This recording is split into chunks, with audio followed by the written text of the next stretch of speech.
여호수아 23장 1절에서 16절까지 함께 교독합니다. 여호와께서 주위의 모든 원수들로부터 이스라엘을 쉬게 하신 지 오랜 후에 여호수아가 나이 많아 늙은지라. 여호수아가 온 이스라엘의 곧 그의 장로들과 수령들과 재판장들과 관리를 불러다가 그들에게 이르되 나는 나이가 많아 늙었도다.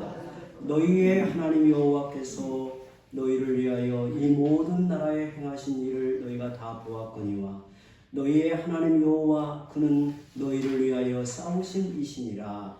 내가 요단에서부터 해지는 쪽 배까지 남아있는 나라들과 이미 멸한 모든 나라를 내가 너희를 위하여 제비 뽑아 너희 지파에게 기억이 되게 하였느니라. 너희의 하나님 여호와가 그가 너희 앞에서 그들을 쫓아내사 너희 목전에서 그들을 떠나게 하시리니 너희의 하나님 여호와께서 너희에게 말씀하신 대로 너희가 그 땅을 차지할 것이라. 그러므로 너희는 크게 힘써 오늘의 율법책에 기록된 것을 다 지켜야 하라. 그것을 떠나 우로나 좌로나 치우치지 말라. 너희 중에 남아있는 이 민족들 중에 들어가지 말라. 그들의 신들의 이름을 부르지 말라. 그것들을 가리켜 맹세하지 말라. 또 그것을 숨겨서 그것들에게 절하지 말라.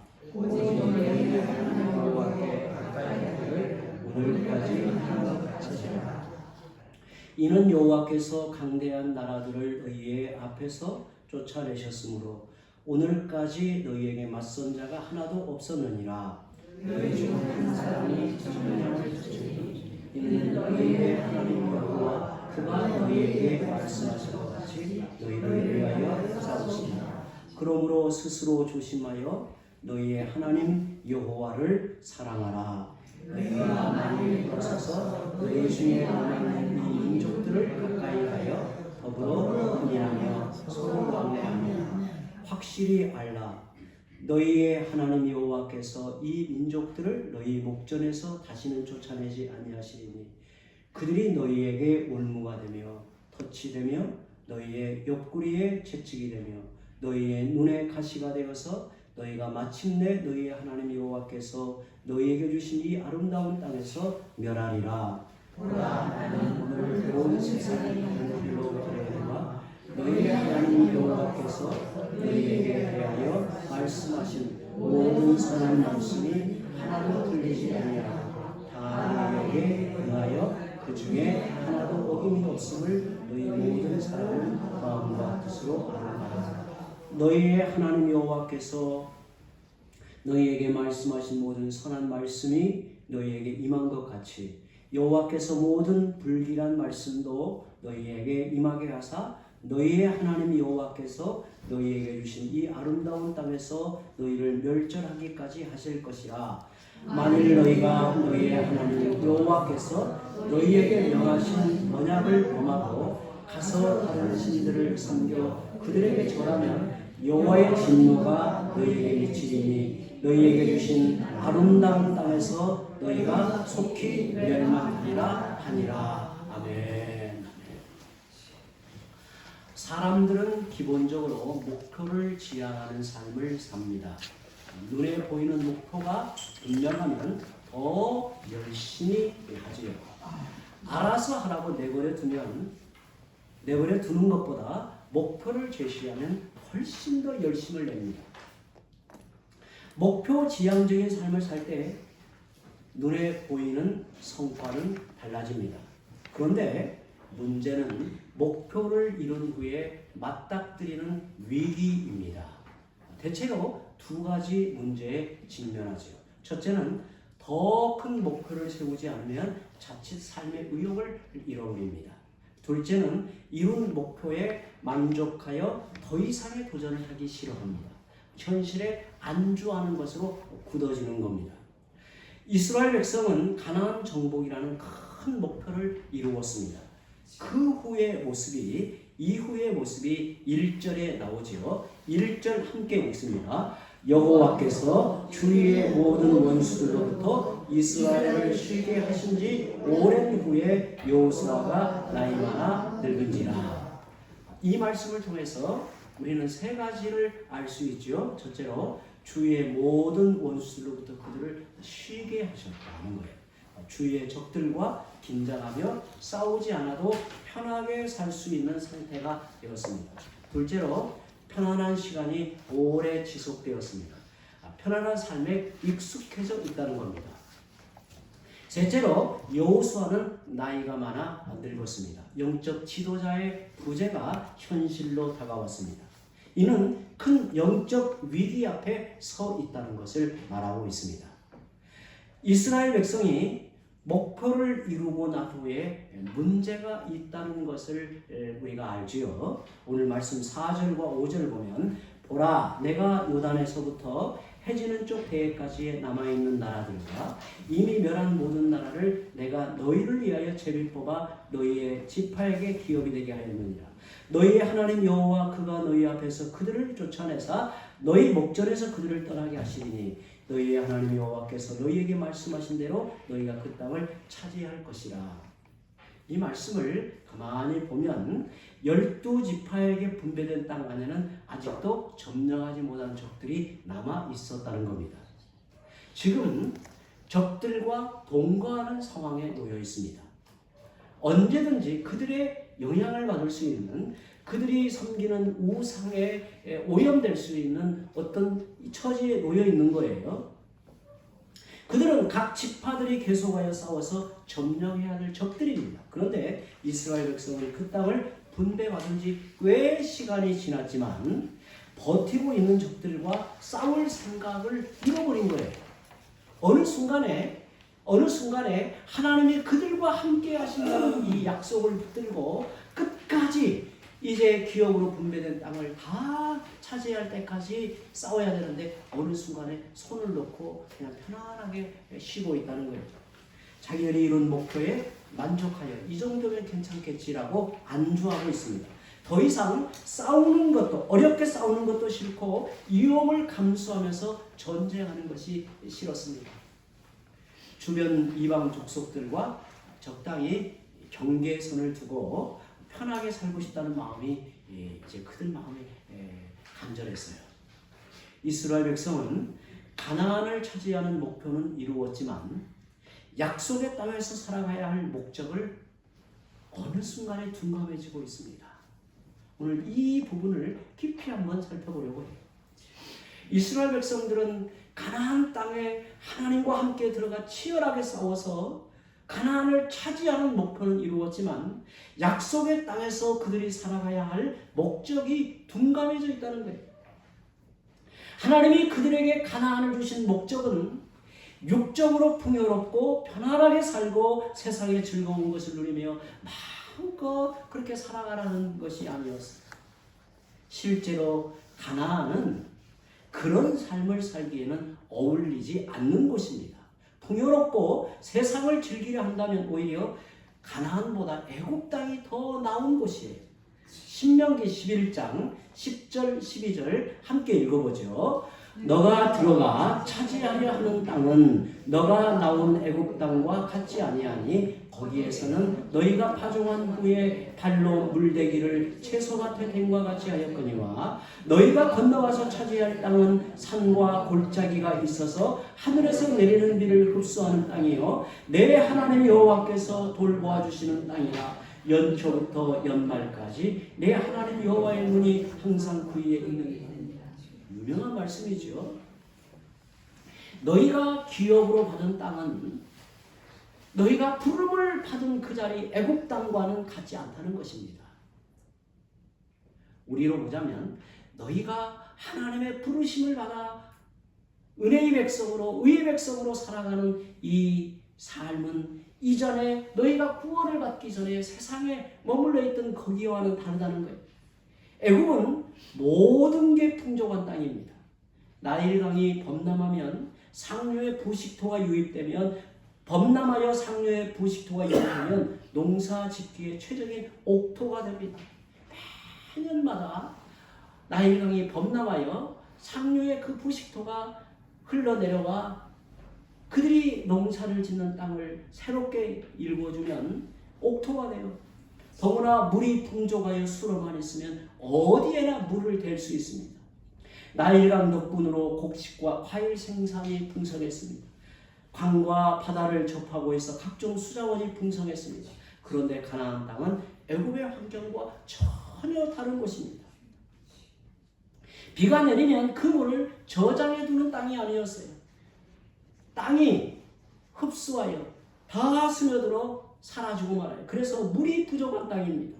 하나님이 적절하게 이른 비와 늦은 비를 내려주지 않으시면 그들 땅은 농사를 지을 수 없는 곳입니다. 더구나 양대 문명의 중간에 끼어 있어서 남쪽으로 애굽 문명, 저 북쪽으로 바벨론 문명의 그 양대 문명에 끼어 있어서 자주 전쟁의 소용돌이에 빠져드는 위치에 있었단 말이죠. 이런 가나안에 살면서 모든 게 풍족하고 편안하기를 바라는 것은 그야말로 인간적인 기대일 뿐이에요. 이렇게 살려고 한다면, 이렇게 사는 것이 목적이라면 애굽 땅에 머물러 있는 게 더 나을 것입니다. 가나안은 하나님만 의지하고 살아가야 하는 땅입니다. 하나님의 간섭과 도우심을 따라 살아갈 수 있는 땅입니다. 그래서 가나안에서 살아갈 삶의 목표는 애굽에서와 같을 수가 없는 거죠. 애굽에서 그들이 맛보던, 그들이 추구하던 삶을 연장하여 살아갈 수 없는 곳입니다. 이 땅에서 성도들의 인생 목표는 세상과 다릅니다. 우리는 큰 부자가 되거나 세속의 욕망을 채우는 것이 인생 목표가 될 수 없습니다. 우리는 하나님이 주시는 영적 부요함을 바라고 그 은혜를 힘입어 사는 백성입니다. 말씀의 능력을 사모하고 은혜를 힘입어 사는 사람들입니다. 성도들은 세상에서 얻는 무엇보다 하나님으로부터 받는 복이 훨씬 더 귀하다는 사실을 믿고 사모하는 사람들입니다. 하나님이 이스라엘 백성을 부르시고 그들에게 가나안을 기업으로 주신 목적이 있습니다.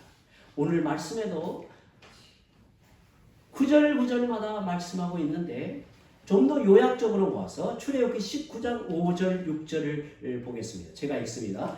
세계가 다 내게 속하였나니 너희가 내 말을 잘 듣고 내 언약을 지키면 너희는 모든 민족 중에서 내 소유가 되겠고 너희가 내게 대하여 제사장 나라가 되며 거룩한 백성이 되리라. 너는 이 말을 이스라엘 자손에게 전할지니라. 하나님께서 이스라엘을 부르시고 가나안 땅에 심어 두신 것은 가나안 땅 자체가 아니었어요. 하나님께서 그들에게 가나안을 기업으로 주신 것은 가나안 땅이 그들의 목적이 아니었단 말이죠. 하나님은 그 땅을 기업으로 맡기시면서 그들을 통해 온 세상을 복되게 하는 제사장 나라로 하나님께 소유된 거룩한 백성으로 살게 하셨습니다. 가나안은 이러한 목적으로 부름받은 삶의 터전이었다는 것입니다. 이스라엘은 가나안을 정복하는 목표가 이루어져야 드디어 하나님의 백성으로 사는 게 아니에요. 드디어 하나님의 백성이 되는 게 아닙니다. 하나님과 언약을 맺는 신의 산에서도 하나님의 백성으로 살고 광야를 지날 때에도 하나님의 백성으로 살고 가나안을 정복한 후에도 하나님의 백성으로 살아가는 게 목적입니다.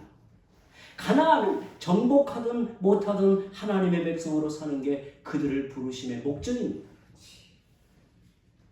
요즘 시대로 말하면 오늘 우리가 사는 시대의 말로 바꿔본다면 먹고 살만해야 하나님의 백성으로 살 수 있는 게 아닙니다. 자녀들이 잘 되어야 하나님의 복을 받았다고 자랑하는 자리에 있는 게 아니에요. 누가 보더라도 건강해야 하나님의 백성으로 살아갈 수 있는 것도 아닙니다. 약해도 부족해도 아파도 고난 가운데 있어도 하나님의 백성으로 살아갈 수 있고 하나님의 백성으로 사는 게 우리를 부르신 목적입니다. 하나님의 축복은 우리가 생각한 어느 기준에 도달한 게 아닙니다. 어떤 상황에 처하든지 하나님의 백성으로 살아가는 것이 진정한 하나님의 복이라는 겁니다. 이스라엘 백성은 가나안을 정복하는 목표는 이루었지만 하나님의 소유, 제사장 나라, 거룩한 백성으로 살아가려는 목적이 분명하지 못했습니다. 궁극적인 목적을 상실하면 그들이 추구하는 목표가 달라집니다. 오늘 우리에게도 그렇습니다. 하나님이 우리를 부르신 궁극적인 목적, 부르심의 뜻을 상실하면 오늘 내가 서 있는 자리에서 추구하는 인생의 목표가 달라져요. 그래서 7절, 12절에 이렇게 말합니다. 경고합니다. 너희 중에 남아있는 이 민족들 중에 들어가지 말라. 그들의 신들의 이름을 부르지 말라. 그것들을 가리켜 맹세하지 말라. 또 그것을 섬겨서 그것들에게 절하지 말라. 너희가 만일 돌아서서 너희 중에 남아있는 이 민족을 가까이 하여 더불어 혼인하여 서로 왕래하면 망한다는 거예요. 너희의 존재 의미가 사라지고 만다는 거예요. 너희를 부르신 뜻이 없어지고 만다는 거예요. 처음에는 어떻게 하면 가나안에 거주하는 부족들을 몰아내고 하나님의 나라를 이룰 수 있을까 고민했습니다. 그런데 가나안을 정복한 후에는 어떻게 하면 그 땅에서 편안하게 살까 그들의 마음이 변했습니다. 정복하고 쫓아내야 할 가나안 족속이 이제는 적당히 타협하고 싶은 대상이 되었습니다. 하나님의 소유, 제사장 나라, 거룩한 백성으로 살아갈 목적을 상실한 이스라엘 백성은 사실은 믿음의 능력을 잃어버립니다. 이게 두려운 거예요. 이게 무서운 거예요. 9절 10절에 이렇게 말하죠. 이는 여호와께서 강대한 나라들을 너희 앞에서 쫓아내셨으므로 오늘까지 너희에게 맞선 자가 하나도 없었느니라. 너희 중 한 사람이 1000명으로 쫓으리니 1000명을 쫓으리니 이는 너희의 하나님 여호와 그가 너희에게 말씀하신 것 같이 너희를 위하여 싸우시니라. 이 약속이 그들에게 주어져 있다는 거예요. 이걸 믿음의 능력으로 붙들어야 되고 그들이 앞으로 나아가 싸워야 될 방향이라는 말이죠. 그런데 그리하지 못했다는 거예요. 어느 순간에 그들 속에는 세상적 계산 방식이 그들에게 있었습니다. 세상의 방식은 눈에 보이고 계산이 됩니다. 그래서 세상 방식에서 중요한 것은 사람과 돈을 따지는 거죠. 돈이 많은 사람이 이기고 사람이 많은 쪽이 이긴다고 생각을 합니다. 그런데 하나님의 능력은 돈과 사람이 많다고 이기는 게 아닙니다. 한 사람이 1000명을 상대해야 이길 수 있다고 말해요. 다윗이 골리앗을 쓰러뜨렸습니다. 약한 자가 강한 자를 이기고 비천한 자가 권세 있는 자를 이긴다고 말합니다. 하나님의 능력이 그들과 함께하기 때문입니다. 출애굽하여 가나안을 정복할 때까지 모든 일이 이렇게 진행되었습니다. 이스라엘 백성이 가는 곳마다 적들이 두려워 떨었습니다. 그런데 이스라엘 백성은 가나안에 들어와 살면서 도리어 그 능력을 상실하고 말았다는 거예요. 하나님의 함께하심의 능력을 잊고 살았기 때문입니다. 하나님을 예배하는 삶의 능력을 잊었기 때문입니다. 말씀의 능력을 모르기 때문입니다.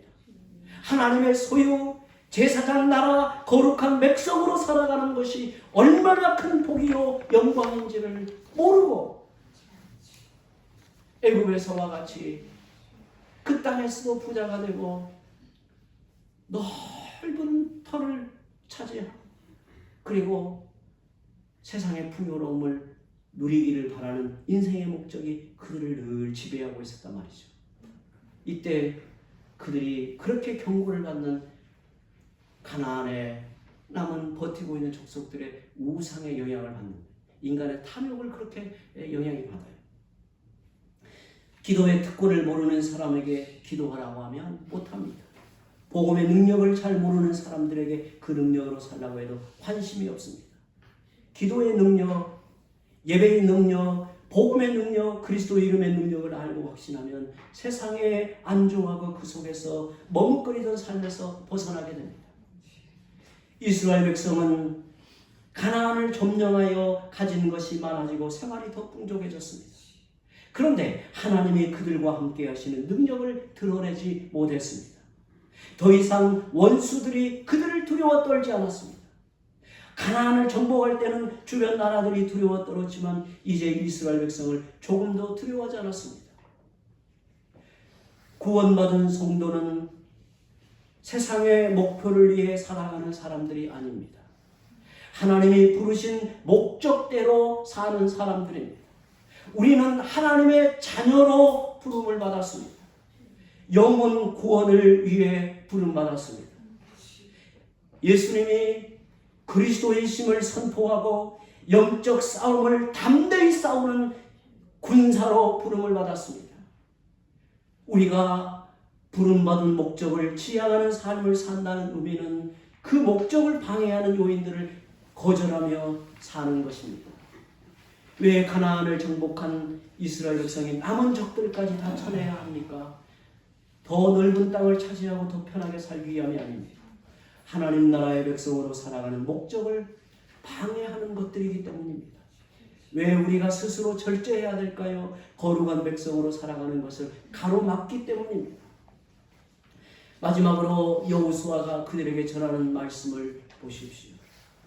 14절, 15절 우리 함께 여호수아가 그들에게 마지막으로 전하는 이 말씀에 여호수아의 심정이 어찌했을까? 이 말씀을 함께 읽어봅니다. 14절, 15절 보라 나는 오늘 온 세상이 가는 길로 가려니와 너희의 하나님 여호와께서 너희에게 대하여 말씀하신 모든 선한 말씀이 하나도 틀리지 아니하고 다 너희에게 응하여 그 중에 하나도 어김이 없음을 너희 모든 사람은 마음과 뜻으로 아는 바라.